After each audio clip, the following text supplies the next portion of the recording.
두려움 없이 살아가기. 카토콜론 지음.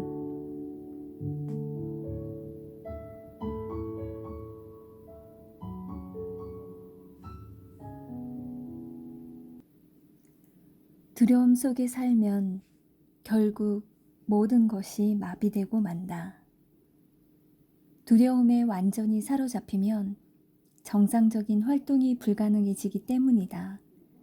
이것은 공황장애에서 구원받기 전에 내 이야기다. 나는 불안해질 만한 상황을 끊임없이 피해야 했다. 그래서 대부분의 사람들이 즐기는 사회적 관계를 충분히 즐기지 못한 채 혼자일 때가 많았다. 모임에서 누군가와 대화를 시도하면 동시에 그 방을 슬쩍 훑어보며 가장 가까운 출구를 확인해 두곤 했다. 필요할 때 언제든 재빨리 도망치려면 항상 전략적으로 유리한 자리를 잡아야 했기 때문이다. 모임 장소에 편히 느긋하게 앉아 있다는 건 있을 수 없는 일이었다. 그리스도인은 두려움 속에서 살 필요가 전혀 없다는 걸 나는 나중에서야 알게 되었다. 주님은 자기 백성을 지키겠다고 분명히 약속하셨다. 그들이 물과 불 가운데를 지날 때 함께 하겠다고 약속하셨다. 하나님의 자녀는 아버지의 손 안에서 안전하며 누구도 그들을 빼앗을 수 없다고 말씀하셨다. 그렇게 하나님은 우리가 두려움의 소나기에서 벗어나도록 성경을 통해 간증과 증거를 주셨다. 내가 의탁한 것을 그날까지 그가 능히 지켜실 줄을 확신함이라. 디모데후서 1장 12절. 그렇다면 왜 오늘날 하나님의 종들이 두려움을 느끼는가? 마치 시편 기자 다윗이 표현한 그들이 두려움이 없는 곳에서 크게 두려워하였으니와 같은 상황이다. 다윗은 이 시편을 어리석은 자의 그의 마음에 이르기를 하나님이 없다 하도다 라는 말로 시작한다. 놀라운 선언이고 표면적으로 드러나는 것보다 훨씬 더 많은 의미를 담고 있는 선언이다. 이 구절을 보면 처음에는 하나님이 존재하지 않는다고 주장하는 사람을 떠올리게 된다. 역설적이게도 어리석은 자는 자기에게 사유할 능력을 주신 하나님이 존재하지 않는다고 주장하고 있다. 창세로부터 그의 보이지 아니하는 것들, 곧 그의 영원하신 능력과 신성이 그가 만드신 만물에 분명히 보여 알려졌나니 그러므로 그들이 핑계하지 못할지니라. 로마서 1장 20절. 이 말씀은 자연 자체가 하나님을 선포하고 있기 때문에 주님 앞에 설 때 어느 누구도 하나님을 모른다고 핑계하지 못한다는 의미다. 이렇다 인간에게는 하나님을 알 수 있는 기회가 항상 있지만 하나님께 생명의 호흡을 받은 인간들은 여전히 하나님이 없다고 말한다. 언젠간 그런 어리석은 자들도 하나님의 보좌 앞에 서서 잠깐 그들을 창조하신 분의 사랑을 깨닫게 될 것이다.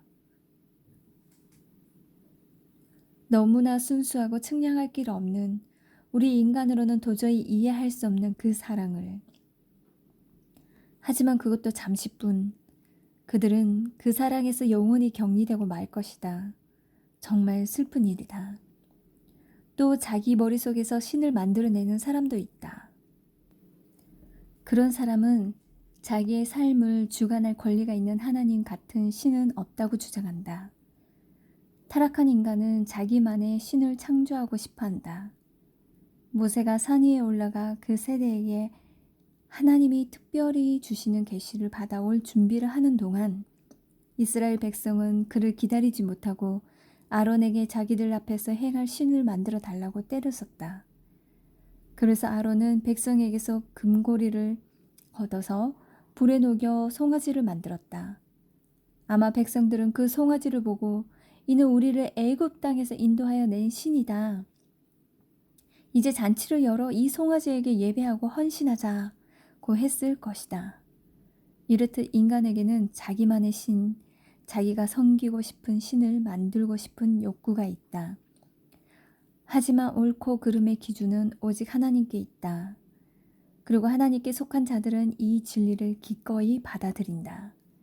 그들은 하나님을 자신의 이미지에 맞추지 않는다. 오직 성령을 통해 자신을 하나님께 맞춘다. 그리스도 안에 있는 자들은 하나님이 그들의 삶에 일으키시는 변화를 받아들인다. 예를 들어 한때 도둑이었던 사람들은 일을 해서 정직하게 생활비를 마련하고 거짓말쟁이였던 사람들은 진실을 말하기 시작한다. 무자비했던 사람들은 하나님의 자비가 자신뿐만 아니라 자신을 통해 남에게까지 흘러가야 한다는 걸 깨닫는다. 이기적이었던 사람들은 긍휼한 사람이 되어 자기 자신을 희생함으로써 타인의 필요를 채워준다. 그들은 성령의 능력을 힘입어 그들 안에 계신 그리스도의 형상대로 변해간다. 지난 세월 동안 주님은 나를 변화시키시어 자기 중심적이었던 사람에서 온전히 남들을 보살피는 사람이 되게 해주셨다. 그리스도가 교회를 사랑하시는 것처럼 아내를 사랑해야 한다는 게 무슨 의미인지 가르쳐 주셨다. 좋은 아버지가 되고 싶은 열망과 가족을 섬기는 법을 배우고 그런 열망도 주셨다. 내 삶 속에서 이 일을 하신 분은 바로 주님이셨다. 처음부터 이 사실을 안 것이 아니라 나와 가장 가까운 사람들이 나에 대해 말하는 간증을 듣고 비로소 알게 된 사실이다. 변화된 삶이야말로 그 사람이 하나님의 영으로 거듭났다는 것을 반박의 여지 없이 보여주는 증거다. 자신은 변화되지 않고 끊임없이 하나님을 자기의 이미지에 맞추려고만 한다면 그는 스스로 속고 있는 것이다. 참된 구원이 없는 바보들의 낙원에서 살고 있는 것이다. 다윗은 이렇게 썼다. 하나님이 하늘에서 인생을 굽어 살피사 지각이 있는 자와 하나님을 찾는 자가 있는가 보려 하신즉. 시편 53장 2절. 마치 여호와께서 이 땅을 내려보시며 나의 임재 안에 들어오고 싶어하는 자는 어디 있는가?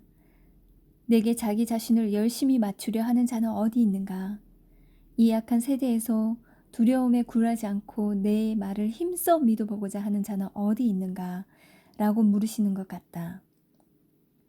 정말로 떨고 있는 자는 누구인가? 다윗은 큰 두려움 가운데 하나님만을 의지한 좋은 본이 되어준다. 다음과 같은 시편을 쓸 때 그는 과거를 회상했을 것이다. 그들이 두려움이 없는 곳에서 크게 두려워하였으니 너를 대항하여 진친 그들의 뼈를 하나님이 흩으셨음이라. 하나님이 그들을 버리셨으므로 내가 그들에게 수치를 당하게 되었도다. 시편 53편 5절. 어쩌면 그는 소녀 시절 아버지의 심부름으로 형들에게 치즈와 빵을 갖다 주러 갔다가 이스라엘 군대의 진영에 들어가게 된 상황을 떠올렸을지도 모른다. 그때 블레셋 군대와 이스라엘 군대는 골짜기들 사이에 두고 양쪽에 진을 치고 있었고 골리앗이라는 거인은 40일 동안 매일 아침 저녁으로 나와 이스라엘 군대에게 이렇게 소리쳤다. 너희는 한 사람을 택하여 내게로 내려보내라. 그가 나와 싸워서 나를 죽이면 우리가 너희의 종이 되겠고 만일 내가 이겨 그를 죽이면 너희가 우리의 종이 되어 우리를 섬길 것이니라. 사무엘상 17장 8, 9절. 사울 왕과 이스라엘 군대는 전의를 상실한 채 그 자리에서 벌벌 떨기만 했다. 오늘날에도 사탄은 골짜기 반대편에서 정면으로 우리 삶을 향해 포효하며 우리를 떨게 만든다. 우리는 온통 더럽고 타락한 시대 가운데 살고 있다. 하나님의 백성의 진영에까지 혼돈이 반치고 온 사방에서 수많은 거인이 나타나 예수 그리스도의 증거를 없애버리겠다고 큰 소리를 친다. 그리하여 진영 전체가 흔들리고 심지어 그리스도를 따르는 추종자들을 조차 무서워 떤다. 하지만 하나님은 우리를 대적하는 어떤 원수보다도 능하시다. 하나님은 우리가 앞으로 직면해야 할 어떤 갈등이나 두려움보다 능하신 분이다. 하나님의 위대하심보다 원수를 더 크게 확대해서 보는 것은 마치 어리석은 자처럼 마음속으로 하나님은 없다라고 말하는 것과 같다. 사울 왕과 이스라엘 백성이 바로 이렇게 행동했다. 그들은 골짜기 반대편에서 큰 소리 치던 시끄러운 거인을 내려다보며 마음속으로 하나님은 없어 라고 말하고 있었다. 현실적으로 벌벌 떨어야 할 쪽은 사탄의 진영이었다. 여호수아가 정탐꾼 2명을 여리고로 보냈을 때 창녀 라합이 그들에게 했던 말을 기억해보라. 여호와께서 이 땅을 너희에게 주신 줄을 내가 아노라. 우리가 너희를 심히 두려워하고 이 땅 주민들이 다 너희 앞에서 간담이 녹나니. 여호수아 2장 9절. 여리고 성 주민들은 여호와께서 이스라엘 백성을 애굽에서 어떻게 구원하셨으며 아모리 사람들을 어떻게 진멸시키셨는지 이미 다 들어 알고 있었다. 우리가 듣자 곧 마음이 녹았고 너희로 말미암아 사람이 정신을 잃었나니 너희의 하나님 여호와는 위로는 하늘에서도 아래로는 땅에서도 하나님이시니라. 여호수아 2장 11절. 하지만 골리앗이 하나님의 백성들 앞에 버티고 서 있던 그 시간에 벌벌 떤 쪽은 오히려 하나님의 백성이었다. 다윗은 그들을 묘사하기를 두려움이 없는 곳에서 크게 두려워하였으니 라고 했다. 어린 다윗이 빵과 치즈를 실은 당나귀를 끌고 진영 안으로 들어오는 모습을 상상해보라. 아무도 그가 궁지에 몰린 이스라엘을 향한 하나님의 응답일 거라고 상상하지 못했을 것이다. 하지만 다윗은 하나님을 알고 하나님과 동행하는 사람이었다. 그래서 그는 이스라엘 진영 한가운데로 곧장 걸어 들어가 형들에게 쾌활하게 인사를 했다. 그러나 그 즉시 형들에게 됐다 꼬마야. 다치기 전에 어서 집으로 돌아가라. 는 말을 들었을 것이다. 다윗은 골리앗의 고함 소리를 듣고 이 블레셋 사람을 죽여 이스라엘의 치욕을 제거하는 사람에게는 어떠한 대우를 하겠느냐. 이 할례를 받지 않은 블레셋 사람이 누구에게 살아계신 하나님의 군대를 모욕하겠느냐 라고 말했다. 이 말은 사실 왜 다들 겁먹었죠?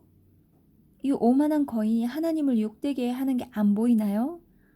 이들을 죽일 명분이 이렇게 확실한데 왜 보고만 있죠? 라고 항의하는 것이었다. 이처럼 다윗이 이스라엘 군대의 파산한 영성을 드러내자 그들은 화가 났다. 심지어 다윗의 큰형 엘리압도 그를 질타했다. 내가 어찌하여 이리로 내려왔느냐? 들에 있는 양들은 누구에게 맡겼느냐? 나는 내 교만과 내 마음의 완악함을 아노니 내가 전쟁을 구경하러 왔도다. 엘리압은 이새의 맏아들로서 사무엘이 처음에 여호와의 기름 부음을 받은 자로 생각했던 사람이었다. 그러나 하나님은 그때 사무엘에게 사람을 외모로 판단하지 말라고 하시며 하나님은 사람을 중심을 보신다고 깨우쳐 주셨다. 하나님이 주신 소명을 못 이루고 중단한 사람들은 우리가 전쟁에 나가서 싸우려고 한 발 나서려고 할 때 늘 우리를 막아선다.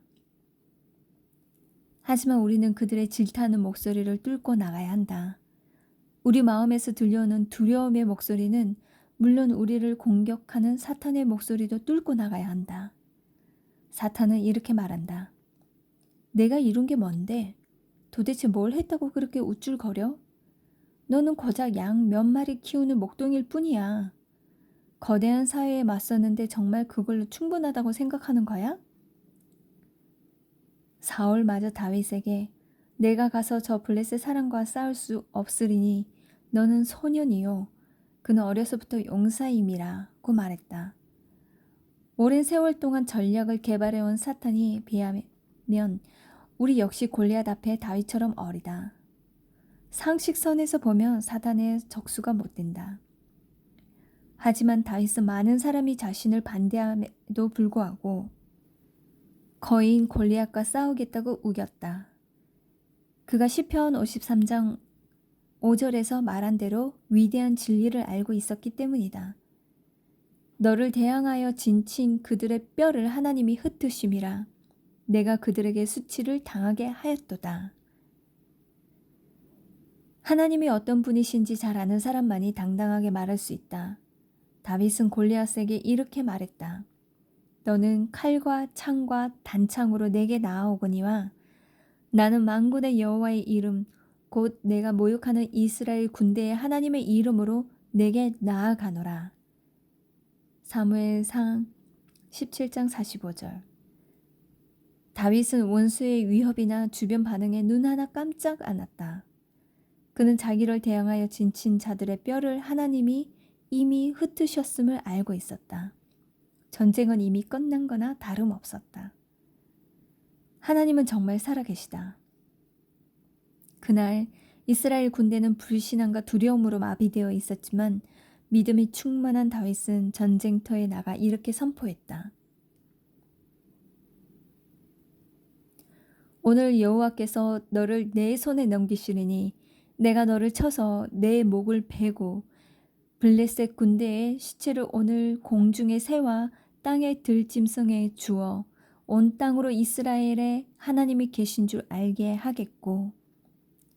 사무엘상 17장 46절. 다윗은 하나님이 살아계시고 블레셋 군대는 이미 패했음을 믿었다. 전쟁에 발을 들여놓기 전에 그는 골리앗의 머리가 베이는 것을 보았고 블레셋 군대가 흩어지는 것을 보았으며 독수리가 그들의 시체를 뜯어먹는 것을 보았다. 다윗은 그 모습을 미리 다 보았고 그 일이 이루어질 때까지 믿음으로 추구했다.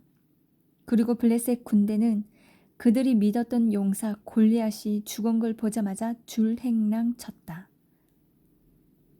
그렇다면 당신은 하나님이 어떤 분이라고 말하겠는가?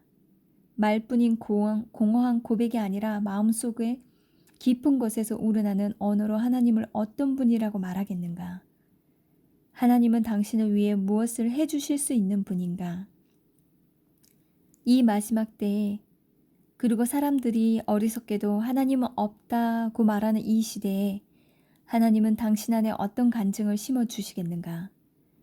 여전히 이스라엘 군대처럼 두려움이 없는 곳에서 계속 엄청난 두려움을 느끼며 살 작정인가?